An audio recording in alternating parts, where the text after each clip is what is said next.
All right. So thanks for joining this conversation, You're welcome. and I will introduce you, and we can start talking about the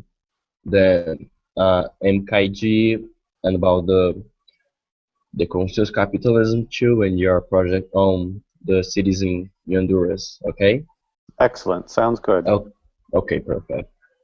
So we are here with Mr. Michael Strong, CEO of the MKG Group,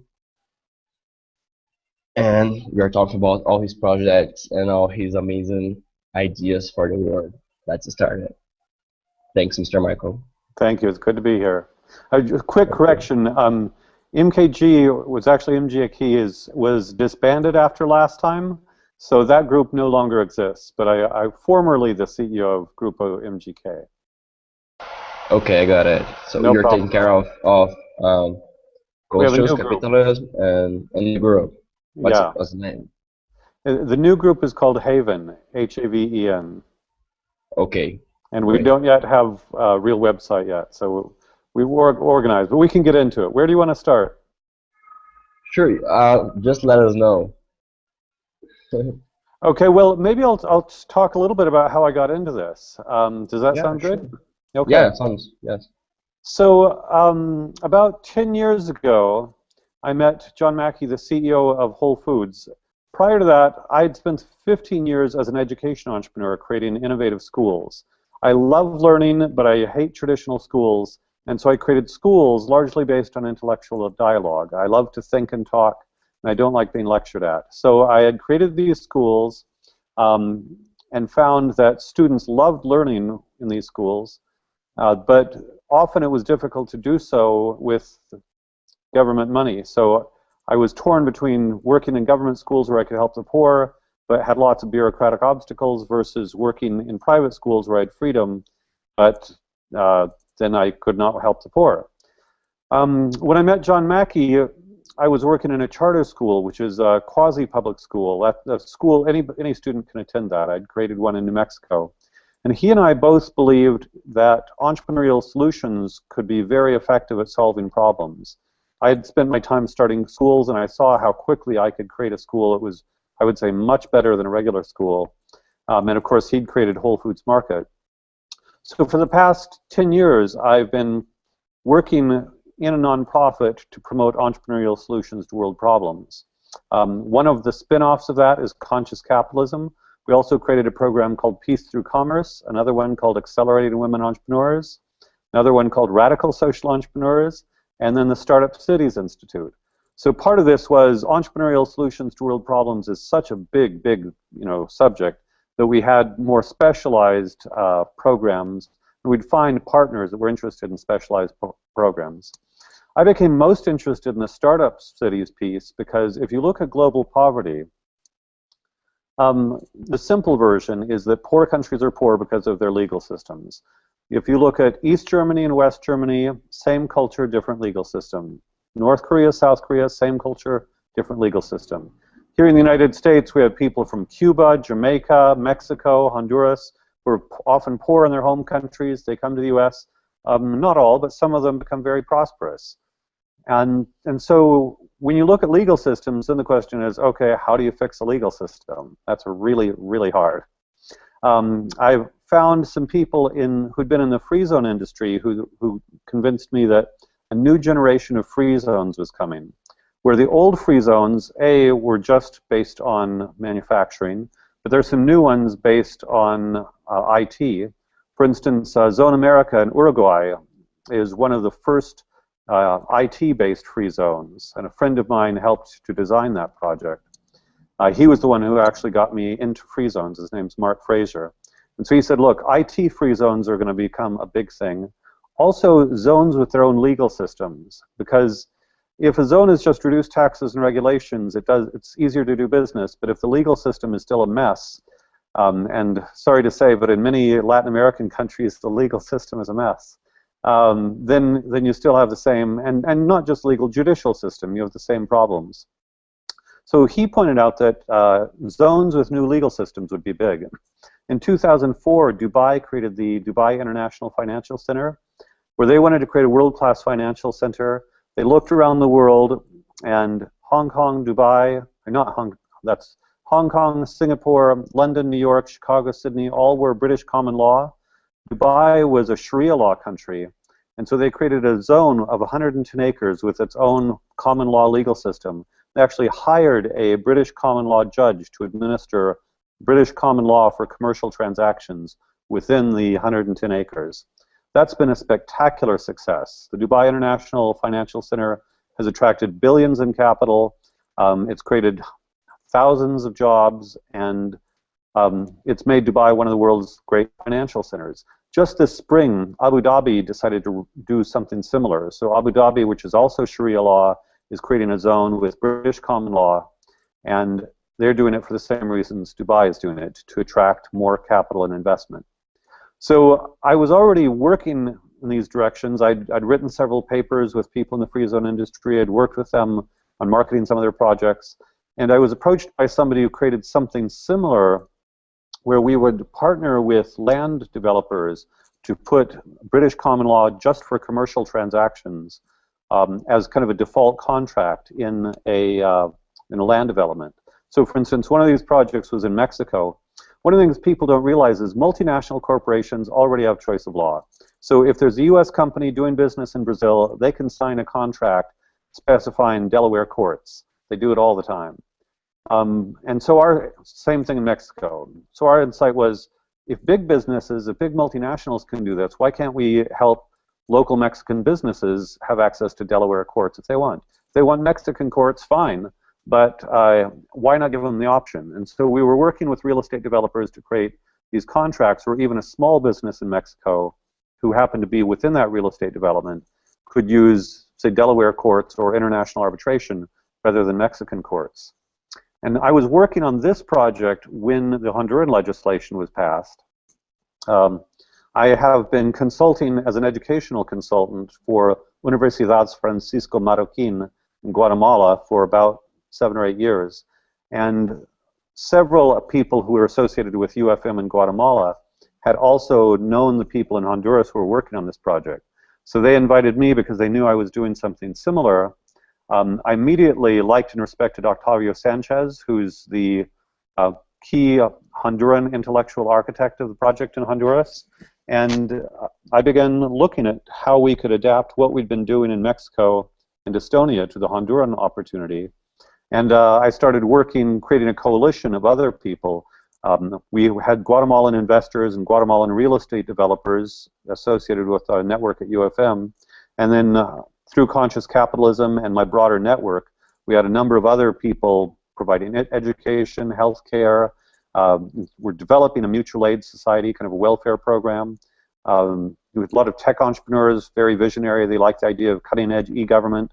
So I gathered together people that I'd been talking to and working with for the last decade, really, on similar projects to create a coherent project for developing one of these zones in Honduras.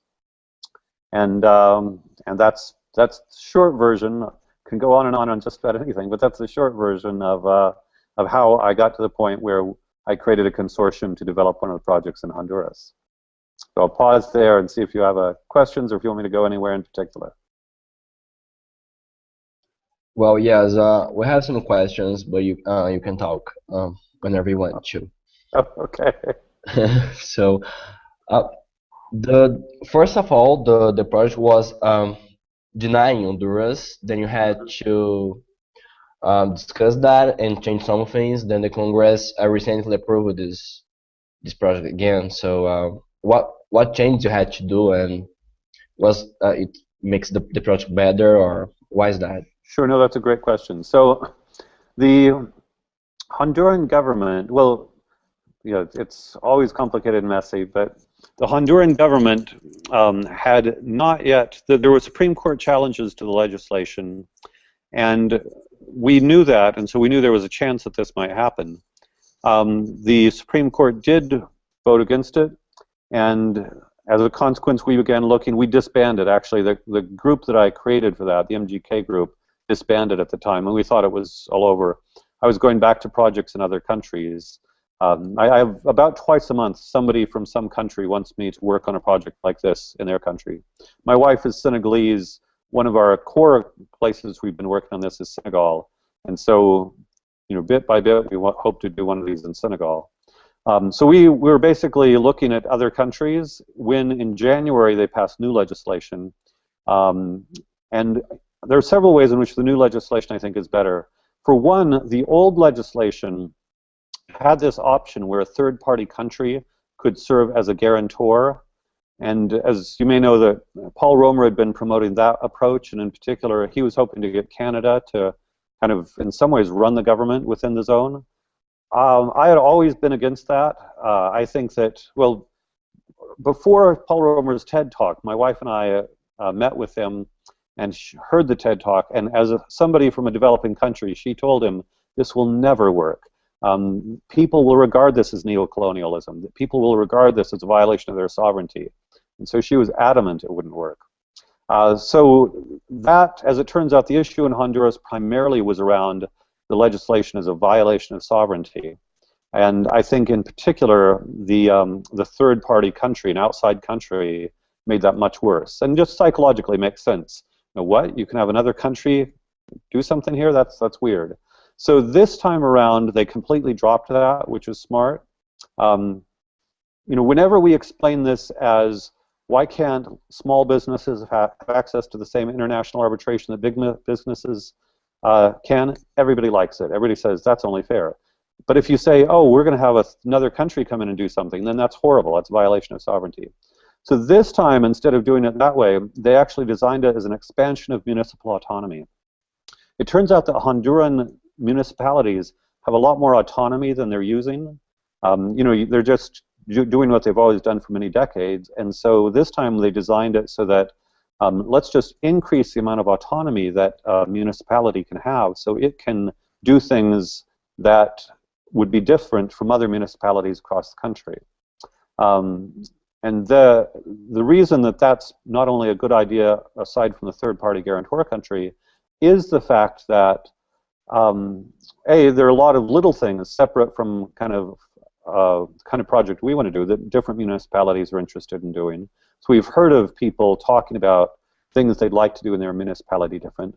But even more than that, it creates stakeholders all over the country. So instead of having these certain regions that are designated from on high, this way it can be municipality by municipality.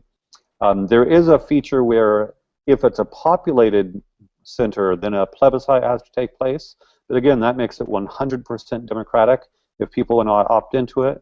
So in a lot of ways, this legislation is much more local and organic, kind of bottom up, whereas the last piece of legislation is much more top down. So we think it's a much better piece of legislation. And now they are also having it reviewed by the Supreme Court. And so before we even consider doing anything in Honduras again, we want to make sure that this piece of legislation is validated by the Supreme Court. All right, but you think will be? Yeah, I think it will be. This legislation was deliberately designed. They looked at the complaints and they were criticisms regarding violation of sovereignty that were in the last piece of legislation. And by not having a third-party guarantor country and by expanding municipal autonomy, they believe that this is much more likely to be approved by the Supreme Court than the previous piece of legislation. And the people who designed it think it's just a better piece of legislation across the board. Okay, amazing. That's great. But after that, when the Supreme Court approved that, how be the investments like for the private sector, or how it like really happens, or how can you make the private sector get interest on that, or Sure. Well, they're kind of layers. What's the way you're gonna use it? Right. They're kind of layers. The early adopters are most likely going to be companies that are already doing business in Central America. Sure, Honduras is the murder capital of the world. I think Guatemala is number 2. Last I heard, Jamaica was number 3, and El Salvador is number 4. So, you know, a company that's not used to doing business in that environment is not going to trust the new legal system right away. So So and you our, can use like these companies that are already there to this new kind of system, and like to we make it like an example to bring like new companies. exactly. So a couple of things. One is our ideal is to create a real estate development that would be successful even if the new legislation isn't passed. And so we're looking at ways to do that. And Honduras, you know, the crime is serious, but there are, to some extent, it's localized. There are places that have much less crime, and so we're looking for an area where there's much less crime, and we can create a safe place for the workers and families and everything like that. So our ideal is a safe place within Honduras that then the legislation would provide upside. There are companies that would be interested in expanding in Honduras, they're already there, or sometimes there are other Central American countries interested in going into Honduras, and this would make it them more likely. I'll just give you one example. Last time we had a t-shirt manufacturer who had 2,000 jobs, and he had somebody who did the silk screening for his t-shirts that had another 2,000 jobs. And they said that if we had one of these going, they could move in and they could double the number of jobs. So they could do from 4,000 jobs to 8,000 jobs. They said a lot of it was just safety and reliability. Right now, because of crime in Honduras, their workers, you know, who have to take a bus may or may not make it to work safely. They can go to work in an armored car. Whereas if we have a large area with a secure perimeter where there's affordable housing on site, then the workers can come and they can live safe lives, and you know, and the managers can go to the restaurant at night without worrying. You know, you know, Brazil Yes. has pretty serious crime, so you can imagine if you could have a large chunk of land with, you know, where instead of just, you know, gated communities and gated workplaces and gated shopping malls, why not have a place with really good security where everybody is protected within there, and have, you know, working class without all the problems that they have in the normal part of the country. So we had people interested in expanding their operations right away, and then as the system is proved out over, you know, a couple of years, then we would anticipate more and more. We also had a lot of people around the world interested in the project, so we expected we'd get an expat population pretty quickly. So our goal was to create as many jobs for Hondurans right away, and then also we would see expats coming and living in this safe, beautiful place. Honduras is beautiful. So we expected to have quite a few people pretty quickly, but companies that were not used to doing business in Honduras might take a couple of years until they really felt the environment was secure. Okay, who begin the investment in the like you need infrastructure like for the security or for the Sure. street, the bus. Is the government, the Honduras No, no, government, no, or no. is it It's like a 100%. partnership? Uh, 100% private investment. So the okay. whole project was, we had to raise money for investors from investors, and it was a combination of Guatemalan investors and tech entrepreneurs, mostly Silicon Valley. And you know, the tech entrepreneurs are kind of visionary. They like new, interesting projects. The Guatemalan investors want this to happen in Guatemala. They know the only way it's going to happen in Guatemala is if it succeeds in Honduras. So they have an interest in creating a really high quality, you know, well regarded project in Honduras. So they put up 15 million, and that was enough for a very small start project. You know, some visions of this, and calling it a city, 20 years from now it could become a city, but right away it's just starting with an office park. And the whole point is proof of concept. We're going to just put in a little office park, very close to existing infrastructure. The biggest cost is if you are a long ways from infrastructure. So we've heard of people wanting to do this in very, you know, far away places. That would cost 100, maybe 100 million or more in infrastructure. Where we're basically within half a mile of existing road, water, power, sewer. So it did not cost very much to connect to existing infrastructure. And then once we had an office building and recruited tenants, you know, we had some business process outsourcing working there. We had some expats working there. You know, call centers and so forth. Then we proved that the basic fundamental model works, the real estate development works, the infrastructure works, the legal system works. Then we would go into phase 2 and recruit significantly more outside businesses and grow it from there. And in some ways it's similar. You know, in the US there are a lot of real estate developments that start just with a small kind of anchor section. Once they've proven that they can attract people to their development, then they start sales in a big way and grow the development. Okay, but can you say like in Honduras you are have like people for like people, companies, and the place and everything set for the beginning? Yeah, It's yeah. everything. When you You say just that, need the approval of the Supreme Court. right, I would say we're always looking for kind of better versions. So one of the things I'm busy working on is recruiting different kinds of schools and different kinds of healthcare models, and there and different kinds of affordable housing models, all of this. So we have partners who are interested in it, and every once in a while we hear about a better partner, and then we go for the better partner. Yeah. Actually, just in terms of if people in your audience, if there are people who are interested in this, we're always recruiting for the best. Because we want really great systems, and we want competing systems too. So we want competing systems of low-cost housing, education, and healthcare. Also, competing high-end systems for all of those sorts of things. When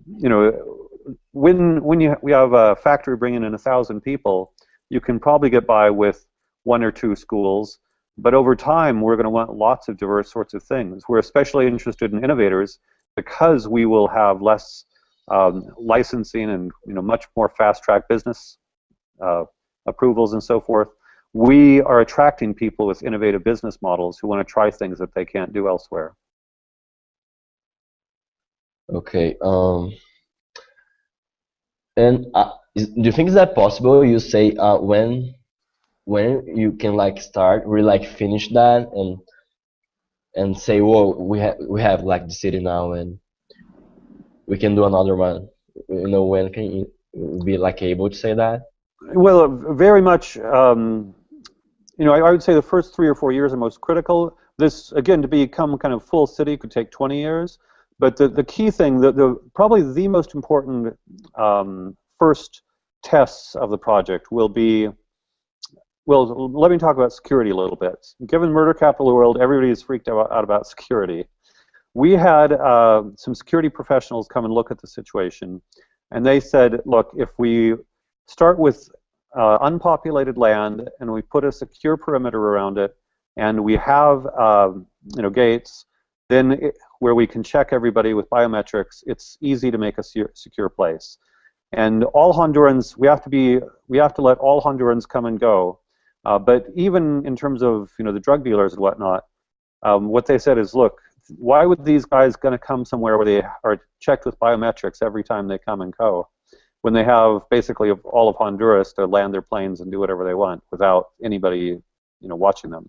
So because this is a high, basically a high security, high surveillance area, we think that most kinds of criminals will have no interest in coming here.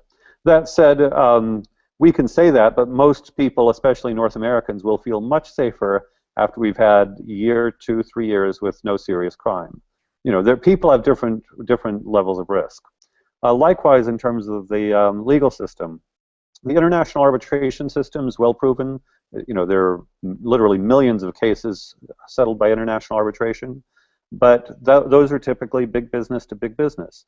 Nobody's ever taken international arbitration and tried to use it as a normal civil law system. We think that it's actually a pretty simple thing to do, that the arbitrators know the law. There are lots of arbitrators. We can explain to people what the law is, so forth, but I can imagine some people wanting to wait 2 or 3 years and seeing what's going to happen. That's commercial law. Criminal law, we're still not sure exactly how that's going to work. Criminal law is much more sensitive. In Dubai, for instance, while the commercial law was 100% common law, criminal law is still Sharia law. We've talked to a number of countries about doing this, and most countries find no problem using whatever is most effective for commercial law. Criminal law somehow feels a bit more sensitive in many countries. So it could be that we'll be using Honduran criminal law. We hope that we'll be able to work with Honduran government to select criminal judges that are not corrupt, basically. That's really, really important to us. But until we actually have the specific criminal justices and the specific procedures in place, there's some uncertainty there. So you can see how with all of these systems, even though every system every system we're talking about using exists somewhere on Earth. This will be bringing together systems in a new way. And there will be early adopters, as all new technologies. We see this as an exciting new technology. There will be early adopters who come in right away and they're excited. There will be other people that say might be buggy for the first year or two. Let's let somebody else get the bugs out, and then we'll come in year 3 or 4 or whatever. So we'll just have to prove the systems, provide superb customer service. We regard this as in order to attract capital and people, talent, we need to provide great customer service. So, even when we talk about licensing, and here in the United States, one of my great frustrations is the driver's license bureau. The only time I have to wait in a line is when I go get my driver's license. It's ridiculous. We'd like to provide really great customer service. So, everything should go, you ought to be able to get it online for most things. Business inspections, we'll have to have a building inspector go out and check things, but in order to make that fast, we'll have to hire and train people who can go out and quickly do the inspection, so contractors don't have to wait an unreasonable amount of time. So in general, we're looking at ways to do this. Actually, one other feature that's interesting. Have you heard of Sandy Springs, Georgia? No, I didn't. Okay. It's well known in certain circles, but pretty esoteric circles, and I'm deeply into this, so just checking to see if it was famous. Sandy Springs, Georgia was an unincorporated region outside of the city of Atlanta, where I think it was about 4 or 5 years ago, Atlanta wanted to take it over, and the people living there did not want the government of Atlanta to take it over. So on short notice, they decided to incorporate and create a city. And because it was short notice, instead of creating a usual city, they had a group of people who basically outsourced all the functions of government.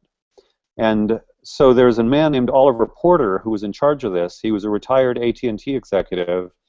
And he said, look, companies know how to build roads. There are a lot of companies that build roads for their own projects. They certainly know bookkeeping. They certainly can send bills. Basically all the functions that a city does, companies can do. So he outsourced all of the government except for police and fire. And it's turned out to be spectacularly successful. Now other cities in the United States are outsourcing a lot of these functions, and he's working in other countries to do this. So he's the guy who's actually going to be in charge of outsourcing a lot of our services using a lot of the existing contractors. So again, that's a proven piece. We know it works. It just hasn't been put together with the arbitration system and the security system and so forth. So our job is to bring together kind of best-of-class pieces of this puzzle into one organized unit and then put them together so we have a great place to live. Okay, I guess I get it. Could you say that this project in Honduras was inspired on this other one in US? Well, not directly.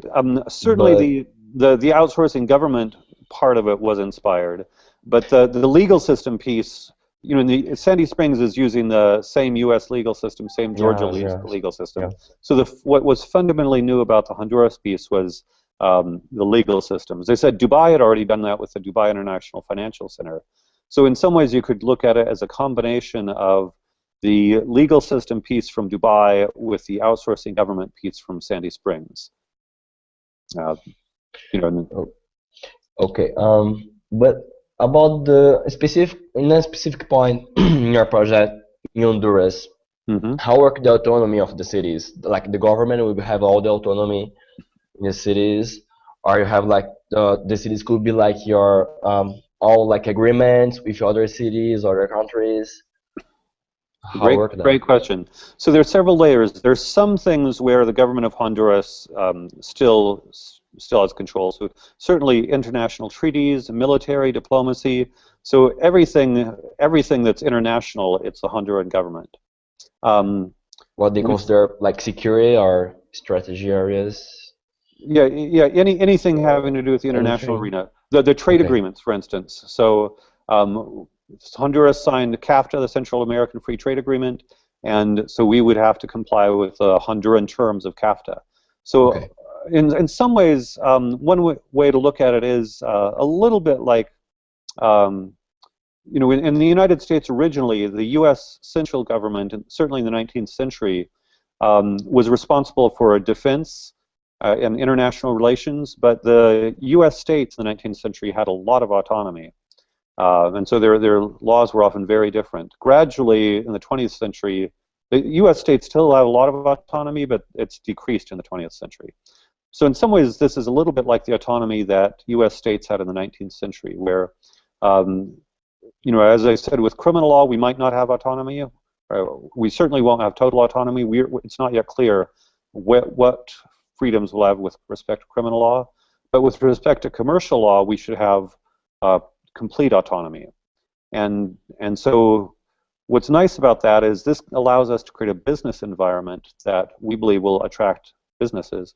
We also have fiscal autonomy, which is very important. So actually another real improvement with this legislation related to the issue of fiscal autonomy is that 12% of our government's or of our city's functioning goes to this Honduran central government. So they can't change the taxes. They can't, if Honduran taxes change, it doesn't affect us. But whatever we do inside our city, 12% of that goes to the central government of Honduras. And just as an aside, it's divided 5 ways between the municipalities, the executive branch, the judicial branch, legislative branch, and the military. So the idea is if our city does well, the Honduran government receives additional funding. It's obviously in our interest for our city to do well, and so this is a great way to align interests. If our city becomes very successful, if it becomes a Hong Kong of Central America, this will provide a tremendous amount of cash for the Honduran government. And then they're actually hoping that we do well because they're basically broke. But the good news is that way we can experiment with our own fiscal structure. One of the things, are you familiar with Henry George? He was a knight, or Georgism? Yes, I am. Yeah, but you can talk about it, but maybe other people don't. Okay, I'm used to having a conversation, so even though I know yeah. there are other people, I'm talking to you. But yes, I know. So yeah, Henry George, very famous 19th century American economist. He basically thought that the best way to tax was to tax land, because and there was part of it philosophically. He thought the land belonged to the people, and so you know that was one of the reasons for it. He also, you know, land was often taken by conquest. A lot of large landowners had basically gotten their land illegitimately. But also in terms of economic development, we want to encourage innovation and investment. And, you know, land, you know, just the land itself without value added is just there. You know, if people are building buildings on it, the buildings are innovation, but the land itself is not innovation. If they create new products and services, that's innovation, but the land on which they're standing is not innovation. So we're basically going to have a Georgia's tax system, meaning a tax system based on the land values. And as a consequence, we believe that that will be extremely successful in raising revenue for the city while also attracting business. As an aside, Hong Kong and Singapore, the 2 most successful economic entities in the last 50 years, are both quasi-Georgist in the sense that either the government owns the land or they tax the land heavily. At the same time, they're very free market. So it's kind of an interesting combination of you know, penalizing the landowners in one sense, but being very free market in another. And there's a lot of evidence, I believe, that that'll create a very successful fiscal environment.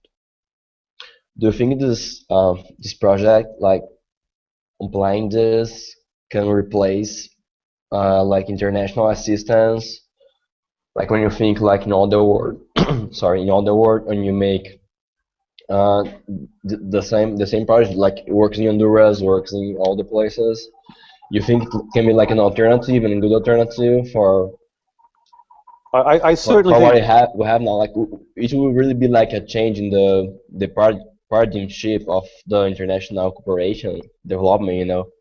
big time. I think if the It's Honduran like project, really big. yeah, if the Honduran project works, it will be replicated all around the world, and I think quickly. To go back a little bit to the free zones, there are thousands and thousands of free zones around the world, and they're very diverse. Some of them are actually failures, but some of them are successful, and people haven't really studied. Economists are just beginning to study why some work and some don't. But for instance, the Bahamas have something called Freeport, Bahamas, which was in some ways, a free city back in the 1950s. It was the infrastructure was privately built, the airports were privately built, everything was privately built, and it was very successful. Um, Just just a city, just one yeah, city. one Okay. city in the Bahamas. Okay. The Chinese special economic zones have been very famous, where there are estimates that something like 500 to 600 million people have escaped poverty because of the Chinese special economic zones, city-scale zones, Shenzhen the most famous. So there are, and earlier I mentioned Zone America and Uruguay, IT-based free zone. India created a free zone law which had some real failures and some real disasters, but also they have things like Georgia Tech, a great engineering school in the U.S., has a Georgia Tech free zone in India, which is designed to promote engineering there. And there are NGOs that create free zones in India now. So the free zone movement, without the legal system piece, has already been far more interesting and diverse than most people realize. But I think the legal system piece, done well, will be a game changer. And as I said, already twice a month I get somebody asking about it. I'm talking to 5 countries actively now, and we think that as soon as if Honduras is slow for whatever reason, somebody else will do it. So as soon as Honduras or somebody else does it, then we'll see other countries trying to do it, and probably just like free zones. Again, there were badly done free zones. We expect that there will be some of these that are badly done. But given global poverty, when NPR National Public Radio was interviewing me last fall, and they said something like, "Well, how do you know that you can do a really good job of this?" And I said, "Well, at a minimum, we can do better than Honduras." and they said, "Yeah, Yeah. there are a lot of countries that just have institutions that are a disaster." And sometimes you Maybe can it's blame. easier like Honduras and like the small countries than like comparing to Brazil. Well, it's easier to get legislation passed in a small A country, lot easier, yes. a lot easier. So A yeah, lot, basically, yes. all of the countries we're looking at are small countries for that reason. Hmm. Um, Yes. it's just much easier to change opinion. One of the things they actually did in Honduras actually was they flew key legislators to Hong Kong, Singapore, Shenzhen, Dubai, and they said, look, 50 years ago this is a poor country and now it's rich. This is what we're doing. But in Honduras, you can identify a relatively small number of power brokers and you can convince them. Whereas in Brazil, I'm sure the interests that would fight this are just so huge. You know. But Yes, part I of mean this, later with like good examples you can yeah. have. But part of this is, again, once something becomes well known, a lot of this is getting the word out. I'm glad to have the opportunity to talk about it. I would say that some of the media reporting was just dreadful on this. Just one of the very basic things that was false is that a lot of people had fears that this would be a North American enclave. The legislation is perfectly clear that it has to be open for all Hondurans. And we've certainly said that, and we can point to affordable housing projects we're looking at. But I think there's just so much fear about outside people coming in and developing a project that you kind of have to work through that. Yes, Last exactly. time we had Guatemalan partners.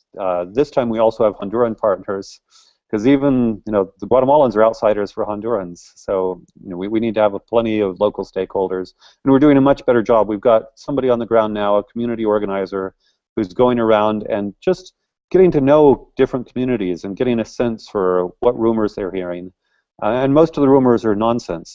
But first we have to build a relationship and get to know people, and then talk them through various issues. We find whenever we sit down and talk to people face to face, they love the project. But it can take an hour of talking to them face to face because they hear all sorts of outrageous nonsense from the media. So one of our big tasks is to educate the media.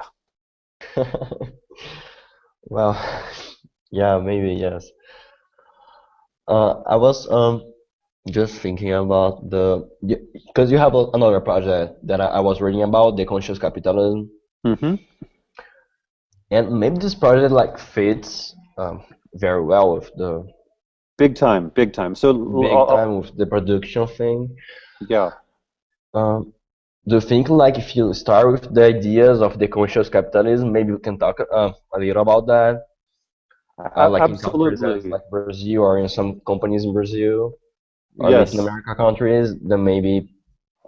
maybe it's a great thing, right? Maybe later we can talk about these model cities, but first maybe this other project will be more like interesting, Yeah, yeah, no, that's you absolutely know, right. maybe Actually, easier. I was in Sao Paulo about a month ago, I think it was, talking. It was maybe early July. I was in Sao Paulo talking about conscious capitalism, and there was a lot of How interest. was that? A lot of interest, and basically, just the model of conscious capitalism is that first of all, it should be companies should be purpose driven. I think one of the reasons capitalism is often hated is there are pathological companies. There are, I call it asshole capitalism. There is such a thing as asshole capitalism, and not all business is bad, but Yeah, because of the asshole capitalism, we also need to have some companies that are very consciously driven to do something for a higher purpose. Then they also need to take care of the stakeholders. They need to take care of the customers, the investors, the employees, the environment, the local community. And then they also need to have a conscious culture where people within the company are treated well and decently. They have to have a conscious leader who's not an egotistical jerk. And so with conscious capitalism, there are companies like this in the US where oftentimes when a company is small, a lot of entrepreneurs start out idealistic. John Mackey loved Whole Foods. He loved healthy foods. Kip Tyndall, the head of the Container Store, founder of Container Store, just loved to organize stuff. The people who created Patagonia, they loved outdoors equipment. Same with REI. So a lot of people who started companies have idealism. And then the question is, how do you keep that as the company grows? Sometimes you get investors, and the investors want you to make money no matter what. So one of the tricks is either to hold the investors off or to find investors who are willing to take maybe a longer-term perspective. And then finally, if you can get the do-gooder part of your company baked into the brand equity, then even if you go public, you can be a conscious company. So we've had a lot of conversations about this with Whole Foods, where even though Whole Foods is a public company, if they all of a sudden started betraying their principles, they would lose customers. And so in order to leverage their brand equity and remain profitable, they actually need to stay true to their mission, more or less. So we actually think conscious capitalism is a powerful concept. There are a lot of companies doing it. When both my wife and I and John Mackey, a lot of people on the Conscious Capitalism Board speak on college campuses. In the United States, at least, I would say most college students like the idea of conscious capitalism. At least here, everybody wants to be an entrepreneur. Not so many people want to work for government. They don't want to work for NGOs. They don't want to be broke their whole life. They don't want to work in a bureaucracy their whole life. They like the dynamism and excitement of entrepreneurship, but they also don't want to work for an asshole capitalist. So, 'cause I can say I am one of these persons too. I would think so. I Once you think agree. about it, Yeah. yeah, it makes sense. So, one of the things we do is, actually, when we started conscious capitalism, there was a whole question: do we go with big companies or smaller ones? And because the money is with the big companies and the influence, some people tried to get us to go there, but we said, look, a Fortune 500 company is not going to change. Occasionally one might change, but most of them are going to keep doing what they're doing. Whereas we found that the best thing to do is to find the smaller ones where you typically have an idealistic entrepreneur still in charge, and to help those idealistic entrepreneurs grow their companies so they can stay idealistic. And so we kind of have a network where we're nurturing, in many cases, smaller companies that are based on principles to grow and become big companies based on principles. And it's a very inspiring, exciting movement. And yeah, There's a lot. the Yes, group in a Brazil lot. was quite interested. So hopefully you get a How little bit I of that. was asking you, how was this group? Was businessman here in São Paulo? It's a retailer group. I'm trying to remember Retail? a big retailer conference in early July. I think it's the biggest retailer group in Sao Paulo, in Brazil. Retail shop or something like that. But at any rate, But it okay, the directors and the businessmen were there, and they yeah, exactly. you There talk. may be 50 people that came to my talk. Mhm. It was their annual conference. A Brazil shop, I think it's called Brazil Shop was the name of the organization. I But think I know it. Yeah, so about 50 of them came to my talk, and they asked really good questions, and some came up after me afterwards. This actually works, conscious capitalism works most easily in retail for a number of reasons. One is being good to the customer is always good in retail. But Yes. also Yeah. being good to the employee. A lot of retailers, there are some retailers that treat their employees like crap, but if you want to create more loyal employees and if you want to attract higher end, more loyal customers, you better start treating your employees better. So as retailers kind of go up the food chain, so to speak, there's a dynamic that makes this make more sense. And you know, there are customers that are becoming more aware of things like how you treat the environment and how you treat, you know, women and your policies, and the internet makes it clear. So if a company is a real jerk, the word goes out over the internet quickly. There are a lot of dynamics that are kind of encouraging some companies to adopt this model. And young people, young consumers in particular, care about the moral status of the company. And so, and companies always want young consumers because if they get them while they're young, they keep them often for the rest of their lives. So, you know, you Yes. young people are a major force in making the world a better place, in part by I putting hope pressure on the so. companies like this. Yeah, maybe like you're talking to do like a kind of link of profit and uh, welfare or morality and like acting with ethical, you know, like maybe not just looking for numbers and like treating like as you said like trash like the employees Yep. and Well, you it's think it's like it's a good thing to do yeah, for no, it's it's kind of different. marketing maybe Yeah, but it has to go you can deeper than just that. You know, I think this is why we talk about conscious leadership. Is if you have a jerk at the top and he does this just in order to be marketing, you know, he'll still be a jerk to the managers below him, and they'll tend to be a jerk on down. And you know, the way I like to put it is, a life is too short to be surrounded by jerks. We want to be around yeah. people we like, and if you want to attract great people, you have to be a decent person. So that's why culture is super important to us. Um, but what part of the message we're communicating is, by means of treating people well, you will get more loyal customers and more loyal employees, and that will pay off. And we actually have data. There are studies. There's a book called Firms of Endearment, written by somebody who's on the Conscious Capitalist board, and this shows that companies that behave this way are much more profitable than the companies that are jerks. And because, you know, business people have to hear that it's profitable, we have to emphasize that when we're talking to them so that they take us seriously. Yeah, as you know. Well, well, I have no more questions about the Honduras and the conscious capitalism. I'd say like for people that are interested, we put the website here on the description, but the website's consciouscapitalism.org, right? Yep, yep, and Okay, so that people can provides a get lot more of information. information, And a lot of we would love information. to see this movement spread across Brazil. Um, there's To also them. startups. The Startup Cities Institute is a nonprofit that I helped to found, based in Guatemala. I think it's startupcities.org. I'll look it up. But that has a lot of value. Cities.org. I highly recommend that for anybody who's interested in this movement. There's a newsletter there. So people should sign up both for the newsletter at consciouscapitalism.org and at startupcities.org. All right, we put the both websites on the description so people can get more Terrific. information. Terrific. Anything Yeah. else? No, that's all. Do you have anything more else to say? No, but we would love to both get conscious capitalism and startup cities going in Brazil. So if you have anybody who's interested in either part of our movement, let us know, and we'll see what we can do to support you. Yeah, we probably we keep in talking and we can do like a link. We can have more conversations and we can try to help that and I don't know and kind of like people talking to us and we talk to you and we do another conversation. We get like some plans and do the thing really works, you know. Yeah.